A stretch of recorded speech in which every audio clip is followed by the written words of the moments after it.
नमस्कार, मैं हूं राम प्रकाश राय।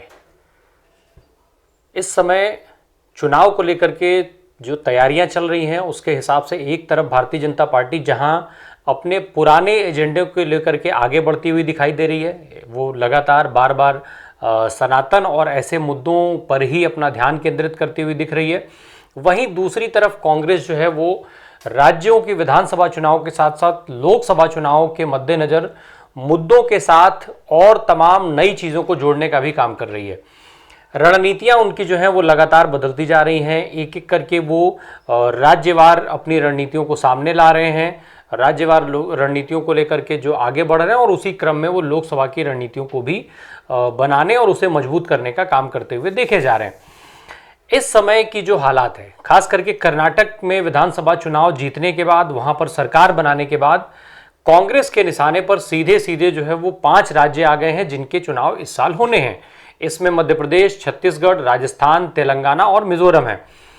अब चूंकि इसमें छत्तीसगढ़ और राजस्थान दो ऐसे राज्य हैं जो जहां पर पहले से कांग्रेस की सरकारें हैं, इसको लेकर के एक अलग तरीके की बहस चल रही है, एक अलग तरीके की चर्चा चल रही है, खास करके दोनों सियासी दलों में। जहां भारतीय जनता पार्टी इन राज्यों में अपनी मजबूती के दावे कर रही है, वहीं कांग्रेस इन राज्यों में लोगों से जुड़े हुए जो मुद्दे हैं उसको लेकर के आगे बढ़ने की बात कह रही है। 5 साल में कांग्रेस की सरकार ने जो काम किया उसको लेकर के जनता के बीच में जाने और उसी विकास के नाम पर, उन्हीं किए गए कामों के नाम पर वोट मांगने की बात कही जा रही है। अब एक बड़ी खबर निकल करके सामने ये आ रही है कि कांग्रेस ने इन राज्यों में जीत का एक मास्टर प्लान तैयार कर लिया। उस मास्टर प्लान की कमान जो है वो राहुल गांधी और प्रियंका गांधी की बजाय खुद सोनिया गांधी को सौंपी गई है। और इसमें जो सबसे अहम राज्य है वो है तेलंगाना। चूंकि तेलंगाना इसलिए ज़्यादा अहम हो जाता है कि तेलंगाना इन राज्यों में जिसमें विधानसभा के चुनाव होने हैं, चाहे वो छत्तीसगढ़ हो, चाहे वो मध्य प्रदेश हो, चाहे वो राजस्थान हो, इन सब में सबसे ज़्यादा महत्वपूर्ण तेलंगाना इसलिए हो जाता है कि वहाँ पर कांग्रेस और भारतीय जनता पार्टी की लड़ाई के साथ साथ वहाँ पर बीआरएस भी है।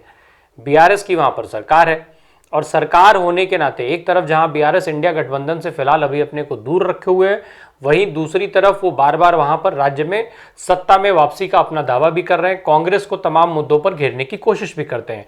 इसी के इसके जो है सापेक्ष अगर देखा जाए तो कांग्रेस भी इसी उसमें नजर आ रही है। कांग्रेस भी तेलंगाना में बीआरएस को लेकर के हमलावर है, भारतीय जनता पार्टी पर हमलावर है। यानी इन 5 राज्यों में फिलहाल की स्थिति में केवल तेलंगाना एक ऐसा राज्य है जहां पर मुकाबला जो है वो त्रिकोणीय दिखाई दे रहा है। 3 बड़े दल जो है वहां पर एक दूसरे के आमने सामने खड़े हैं। बाकी राज्यों की अगर स्थिति की हम बात करें तो छत्तीसगढ़ में जो मुकाबला है वो केवल भारतीय जनता पार्टी और इंडिया अलायंस कांग्रेस के बीच में है। वही स्थिति कमोबेश जो है वो राजस्थान में है। इंडिया अलायंस के सामने भारतीय जनता पार्टी है, भारतीय भाजपा और कांग्रेस का वहाँ सीधा सीधा मुकाबला है। अब तेलंगाना में चूंकि त्रिकोणीय है इसलिए महत्वपूर्ण हो जाता है। दूसरा, सोनिया गांधी को जो कमान सौंपी गई है उसके पीछे की जो वजह बताई जा रही है वो ये कि साल 2004 में तेलंगाना राज्य का जो कॉन्सेप्ट की बात हुई थी तो सोनिया गांधी ने ही उसको अनाउंस किया था। फिर 2013 में तेलंगाना अलग राज्य बनाया गया था। तो इस नाते सोनिया गांधी को कमान शायद सौंपा गया है और सोनिया गांधी के लिए ये सोनिया गांधी के हिसाब से महत्वपूर्ण होता है। तेलंगाना राज्य के लोगों के हिसाब से भी सोनिया गांधी का इम्पोर्टेंस बढ़ जाता है क्योंकि उनकी घोषणा के बाद ही तेलंगाना को अलग राज्य जो का दर्जा जो है वो मिल पाया था। तो इसलिए शायद सोनिया गांधी को कमान कांग्रेस की तरफ से सौंप दी गई है। और इसका जो ये पहली बार जो है जो बीते 17 सितंबर को जब तेलंगाना का दिवस मनाया जा रहा था, राज्य का स्थापना दिवस, उस दिन दिखाई भी दिया। अभी तक जो घोषणाएं हैं, जो चुनाव को लेकर के तमाम गारंटियां कांग्रेस की तरफ से दी जा रही हैं वो राहुल गांधी और प्रियंका गांधी की तरफ से दी जाती थी। पर तेलंगाना में ये गारंटी राहुल गांधी की तरफ से नहीं बल्कि सोनिया गांधी की तरफ से दी गई।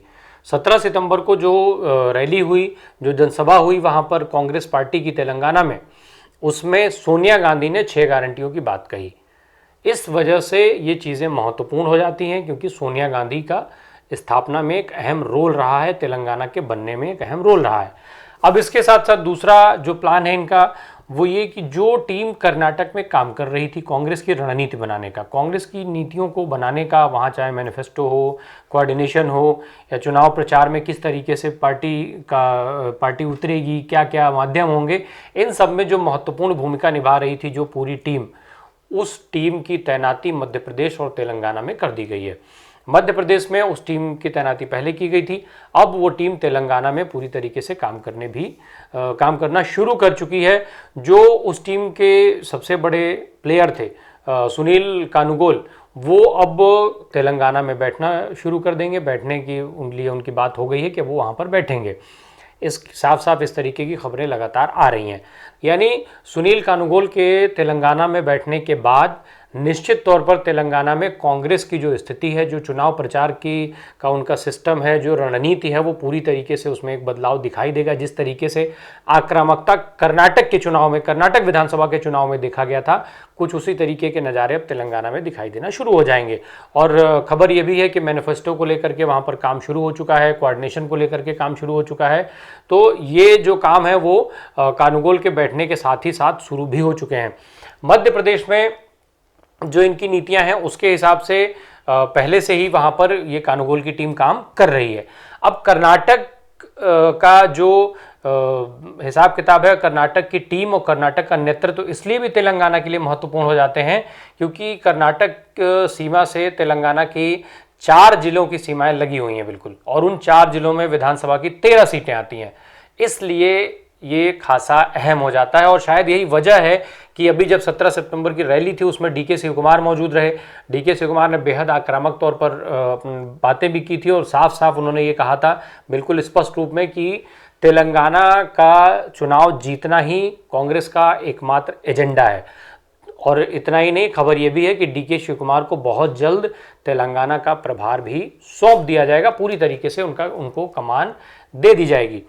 अब इसके साथ साथ मध्य प्रदेश की बात की जाए तो मध्य प्रदेश में फिलहाल कांग्रेस जो है वो कमलनाथ पर के भरोसे है, कमलनाथ के ऊपर ही भरोसा करके कांग्रेस की टीम चल रही है। हालांकि वो इकलौता ऐसा राज्य है जहां बिना शीर्ष नेतृत्व के घोषित किए ही कमलनाथ को मुख्यमंत्री का चेहरा बताया जा रहा है और पूरी जो चुनावी कमान है वो कमलनाथ संभाले हुए हैं। राजस्थान और छत्तीसगढ़ के हालात भी लगभग यही हैं। वहाँ की जो रणनीति है उसको शीर्ष जो कांग्रेस का हाई कमान है उसने एक तरीके से वहाँ के स्थानीय नेतृत्व पर, स्थानीय संगठन पर पूरी तरीके से भरोसा दिखाया है और गहलोत को आगे करके वो चुनाव लड़ रहे हैं। इसी के चलते शायद गहलोत फिर से जैसा कैंपेन शुरू किया गया और गहलोत की जो महंगाई राहत कैंप की शुरुआत है, जो योजना है उनकी, उसको मास्टर स्ट्रोक के तौर पर देखा जा रहा है। बेहद महत्वपूर्ण उनकी योजना को देखा जा रहा है जहां पर लोग सीधे लोगों से संवाद हो रहा है, लोग वहां पर जा रहे हैं, जुड़ रहे हैं, अपने बारे में जो तमाम योजनाएं हैं सरकार की उसको जान रहे हैं, समझ रहे हैं। छत्तीसगढ़ की स्थिति है, छत्तीसगढ़ में भी कांग्रेस जो है वहाँ पर स्थानीय संगठन और स्थानीय नेतृत्व को तरजीह देती हुई देखी जा रही है।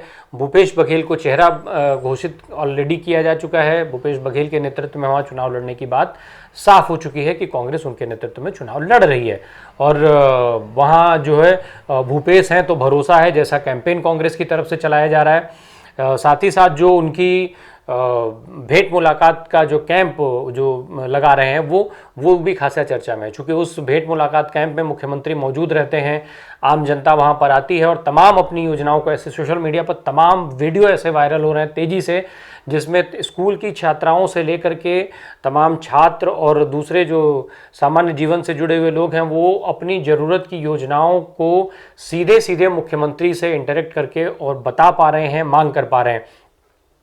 कई ऐसी योजनाओं की वीडियो वायरल होती हुई देखी गई जिसमें स्कूल की छात्राओं ने अपने लिए कहीं स्कूल में कोई ज़रूरी संसाधन मांगा, कहीं लैब मांगा है तो कहीं कंप्यूटर लैब मांगा है, कहीं साइंस का लैब मांगा है, कहीं स्कूल में जो है वो कमरे कम पड़ने के लिए कमरे कम पड़ जाते हैं, इसके लिए नई बिल्डिंग मांगी है, कहीं पर आदिवासियों की तरफ से अलग जो है सुदूर इलाकों में पॉलिटेक्निक कॉलेज और डिग्री कॉलेज जैसे कॉलेज मांगे गए हैं।